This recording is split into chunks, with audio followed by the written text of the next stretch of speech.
সংবাদে আপনাদের সাথে আছি আমি জান্নাত সাথী। এবার জানাবো খবরের বিস্তারিত। রাজনৈতিক দলগুলোর সাথে আলোচনা করে সংস্কার কমিশনের প্রতিবেদন চূড়ান্ত করার তাগিদ দিয়েছেন বিএনপির মহাসচিব মির্জা ফখরুল ইসলাম আলমগীর। তিনি বলেন, সংস্কার আর নির্বাচন আয়োজনে কোনো বিরোধ নেই, একই সাথে চলতে পারে এই কাজ। সকালে শহীদ রাষ্ট্রপতি জিয়াউর রহমানের 89তম জন্মদিনে তার কবরে শ্রদ্ধা নিবেদন শেষে তিনি এই কথা বলেন। উন্নত বাংলাদেশ গড়ার পথে বিএনপির প্রতিষ্ঠাতা জিয়াউর রহমানের অবদান স্মরণ করে তিনি দলের নেতাকর্মীদের ঐক্যবদ্ধভাবে কাজ করার আহ্বান জানান। এর আগে বিএনপির সিনিয়র নেতাকর্মীদের নিয়ে জিয়াউর রহমানের প্রতি শ্রদ্ধা নিবেদন শেষে দোয়া করেন।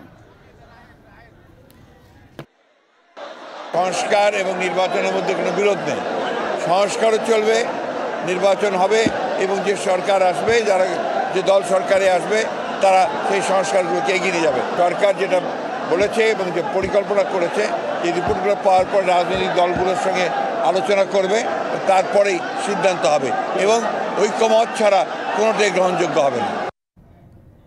শহীদ রাষ্ট্রপতি জিয়াউর রহমানের জন্মদিনে তার কবরে শ্রদ্ধা নিবেদন করছেন বিএনপির নেতাকর্মীরা। ঘটনাস্থল থেকে সরাসরি যুক্ত হচ্ছেন সহকর্মী মোহাইমিনুল খান অপু। বিএনপির প্রতিষ্ঠাতা জিয়াউর রহমানের জন্মদিনে তার কবরে শ্রদ্ধা জানাতে আসা নেতাকর্মীরা কি বলছেন, এছাড়া দিনটি ঘিরে আর কি কি আয়োজন থাকছে সব মিলে জানাবেন। সাথে শহীদ জিয়াউর রহমানের 89তম জন্মবার্ষিকী উপলক্ষে শহীদ জিয়াউর রহমানের মাজারে সকাল থেকে দলটির যে সকল নেতাকর্মী রয়েছেন তারা পুষ্পস্তবক অর্পণ করেন এবং শেষে তারা মোনাজাত করেন। সকাল 11টার দিকে বিএনপির মহাসচিব মির্জা ফখরুল ইসলাম আলমগীর আসেন, ফুলের শ্রদ্ধা নিবেদন শেষে মোনাজাত করেন এবং তখন তিনি গণমাধ্যম কর্মীদের সাথে কথা বলেন। তখন গণমাধ্যম কর্মীদের উদ্দেশ্যে তিনি বলেন, সংস্কার এবং নির্বাচন দুটোই কিন্তু পাশাপাশি চলতে পারে, তবে সংস্কার কমিশন যে প্রস্তাবনাগুলো দিয়েছেন সে সকল প্রস্তাবনাগুলো সকল রাজনৈতিক দলের সিদ্ধান্ত নিয়েই বাস্তবায়ন করার কিন্তু পরামর্শ তিনি দেন। এছাড়া সকাল থেকে এখানে বিএনপির যে সকল নেতাকর্মীরা রয়েছেন, ছাত্রদল, যুবদল, স্বেচ্ছাসেবক দল সহ সকল ওয়ার্ড পর্যায়ের নেতাকর্মীরা এখানে ফুল দিয়ে শ্রদ্ধা নিবেদন করেন। তাদের সাথে আমাদের কথা হয়েছে, তারা যেটি বলছেন যে জিয়াউর রহমানের আদর্শ ধারণ করে উন্নত বাংলাদেশ নির্মাণে তিনি যে স্বপ্ন দেখেছিলেন সেই স্বপ্ন বাস্তবায়নে সামনে যে আসন্ন নির্বাচন, সেই নির্বাচনে জনগণকে সাথে নিয়ে তারা যদি বিজয়ী হতে পারেন সেক্ষেত্রে তারা সেই উন্নয়নের স্বপ্ন পূরণে কাজ করে যাবেন। পাশাপাশি সকল দলের নেতাকর্মীদের উদ্দেশ্যে মহাসচিব কিন্তু বলেছেন যে এই মুহূর্তে কোনো ভেদাভেদ না করে সকল নেতাকর্মীদের কিন্তু তিনি ঐক্যবদ্ধভাবে কাজ করতে বলেছেন।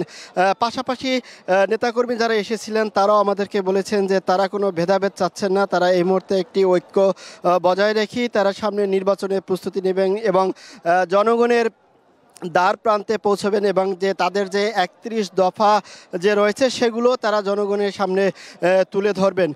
বিএনপির মহাসচিব সহ ছাড়াও কিন্তু এখানে বিএনপির স্থায়ী কমিটির যে সকল ঊর্ধ্বতন নেতৃবৃন্দ ছিল তারাও কিন্তু এখানে এসেছিলেন। পাশাপাশি যে সকল থানা ওয়ার্ড পর্যায়ে নেতাকর্মী রয়েছেন তারাও এখানে এসেছেন। বিভিন্ন স্লোগানে কিন্তু এই জিয়াউর রহমানের মাজারে তারা উত্তল করেন। এখন যে সকল খণ্ড খণ্ড মিছিল এখানে আসছেন তারা ফুলের শ্রদ্ধা নিবেদন শেষে মোনাজাত করছেন। মোনাজাত শেষে তারা তাদের জিয়াউর রহমানের রুহের আত্মার মাগফিরাত কামনা করেন। এছাড়া কিন্তু এই বিএনপির বিকেলে কিন্তু বিএনপি মহাসচিব সহ তারেক রহমান ভার্চুয়ালি যুক্ত হবেন। সেখানে কিন্তু আরেকটি অনুষ্ঠান রয়েছেন, সেই অনুষ্ঠানে তারেক রহমান তাদের নেতাকর্মীদের উদ্দেশ্যে দিক নির্দেশনামূলক বক্তব্য প্রদান করবেন। তো এই ছিল জিয়াউর রহমানের মাজারের থেকে সবশেষ খবর। সাথে ধন্যবাদ অপু। নির্বাচন কমিশন কোনো রাজনৈতিক বক্তব্যের মধ্যে ঢুকতে চায় না বলে মন্তব্য করেছেন প্রধান নির্বাচন কমিশনার এম নাসির উদ্দিন। তিনি বলেন, প্রধান উপদেষ্টা ঘোষিত সময়সীমা ধরে নির্বাচনের প্রস্তুতি চলছে। আইন কানুনের মধ্যে থেকে অবাধ সুষ্ঠু নির্বাচন দিতে বদ্ধপরিকর কমিশন।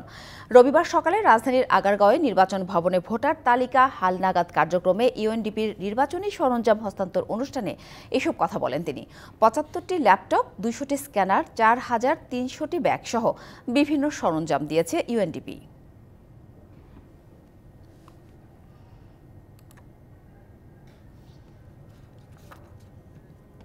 চাই না, আমরা রাজনীতির মধ্যে ঢুকতে চাই না। আমরা আইন কানুন বিধিবিধান সিস্টেমের মধ্যে থাকবো, একদম ক্লিন স্লেট। আমরা চাই যে একদম স্ট্রেট যাতে সবাই একটা ফ্রি ফেয়ার গেম আমরা উপহার দিতে চাই। সব players can play freely under the rules of the game. That is the environment we want to create. আর অন্য কিছু না। আমরা কোথাও রাজনীতির মধ্যে ঢুকতে চাই না। পিলখানা হত্যার ঘটনায় বিস্ফোরক আইনে করা মামলায় প্রায় 400 আসামির জামিন শুনানি ও সাক্ষ্য গ্রহণ চলছে। কেরানীগঞ্জে ঢাকা কেন্দ্রীয় কারাগার সংলগ্ন অস্থায়ী আদালতে এই শুনানি শুরু হয় সকালে। শুনানির জন্য কাশিমপুর কারাগার থেকে এবং পরে কেরানীগঞ্জ কেন্দ্রীয় জেলখানা থেকে আসামিদের আদালতে আনা হয়। আদালতে সাক্ষ্য দিচ্ছেন সেনাবাহিনীর অবসরপ্রাপ্ত মেজর মোহাম্মদ ইউসুফ ইকবাল। এর আগে ভোর থেকে বিডিআর জওয়ানদের জামিনের আশায় কারাগারের সামনে অবস্থান নেন তাদের স্বজনরা। পিলখানা হত্যার ঘটনায় বিস্ফোরক মামলায় মোট আসামি 834 জন, মারা গেছেন 56 জন, আর পলাতক আছেন 21 জন। হত্যা মামলায় খালাস পেয়েও বিস্ফোরক মামলা সাক্ষ্য গ্রহণ পর্যায়ে থাকায় বন্দী আছেন অনেকে। বিচার প্রক্রিয়ায় দীর্ঘসূত্রতার অবসান ঘটিয়ে বিচার প্রার্থীরা কারামুক্ত হবেন এমন প্রত্যাশা স্বজনদের। বিগত 16 বছর ধরে নিরপরাধ বিডিআর জওয়ানরা জেলখানায় মানবত জীবনযাপন করছে। তারা মুক্তির প্রহর গুনছে। একটা ভিত্তিহীন বিস্ফোরক মামলা 2013 সালে হত্যা মামলায় খালাস পাওয়ার পরও আমাদের বাবা এখন পর্যন্ত আমাদের বাবারা এই মামলায় আটক আছে। আমরা 16 বছর ধরে কোনো ন্যায় বিচার পাইনি। আমরা চাই আমরা আজকে ন্যায় বিচার পাবো। রাজধানীর আব্দুল গনি সড়কের বিদ্যুৎ ভবনে কর্মসংস্থান ব্যাংকের ব্যবস্থাপক সম্মেলনে বক্তব্য রাখছেন অর্থ উপদেষ্টা ডক্টর সালেউদ্দিন আহমেদ। সরাসরি চলে যাচ্ছে সেখানে। তাদেরকে মনিটর করা, আপনার তার ধারে কাছে যাচ্ছেন, সেটা আরেকটা জিনিস লক্ষ্য করবেন। যখন এইভাবে আপনার কাজ করেন, শুধু টাকা দিয়ে কিছুদিন পর আদায় করতে গেলেন বা তাকে বলে আদায় করা, আপনি মাঝে মাঝে তার খোঁজখবর নেবেন। ধরেন কোনো জায়গায় যখন বন্যা হলো, বন্যার সময় যদি তুমি কেমন আছো, বাড়িতে খোঁজো, তো টাকা পয়সা চাইতে যাবেন না, তুমি কেমন বলে আমি তোমার টাকাটা দাও, পাওনা আছে। বরং এই ধরনের যে যোগসূত্রে যে আসেন আপনারা, তখন আপনারা একটা যে শুধু অর্থ দিয়ে সাহায্য করতেন তা না, আপনার যে তাদের বন্ধু সেটাই প্রকাশ হয়। এটা কিন্তু এটাই কিন্তু এই ধরনের চাকরি করে সবচেয়ে বেশি দরকার। আর আপনারা বিভিন্ন আরও জায়গায় যাবেন, আরও বিভিন্ন ক্ষেত্রে, সেটা নিঃসন্দেহে আপনার প্ল্যান করে কর্ম করে করবেন। আর একটা জিনিস হলো কি, যারা যারা আপনারা ম্যানেজমেন্টে আছেন, যারা পরিচালনা পর্ষদে আছেন, তারা মাঝে মাঝে শুধু বছর একটা করে ব্যবস্থাপক সম্মেলন না করে বিভিন্ন জায়গায় কিন্তু নিজেদের মতো করে একটু ওয়ার্কশপ করা, ব্রেন স্টর্মিং করা, এটা বেটার হয় আর কি। আর এটা একদিকে সুবিধা কি, লোকজনের অভিজ্ঞতাটা আপনি এক্সচেঞ্জ করতে পারবেন, আর সাথে সাথে কোনো স্পেসিফিক জায়গায় তাদের স্পেসিফিক তাদের সমস্যাগুলি সমাধান। এইখানে বসে কুড়িগ্রামে কী হলো, তারপরে আবার সে পঞ্চগড় কী হলো, ময়মনসিংহে। সরকারি চাকরিজীবীদের মহার্ঘ ভাতা বাড়ানোর সিদ্ধান্ত যৌক্তিক, কথা বলেছেন প্রধান উপদেষ্টার প্রেস সচিব শফিকুল আলম। বলেন, রাজস্ব বাড়ানোর চেষ্টা করছে সরকার। সকালে পিআইবিতে কৃষি সাংবাদিক বিষয়ক প্রশিক্ষণ অনুষ্ঠানে কথা বলেন তিনি। জানান, মূল্যস্ফীতি কমিয়ে আনতে বর্তমান সরকার কাজ করছে।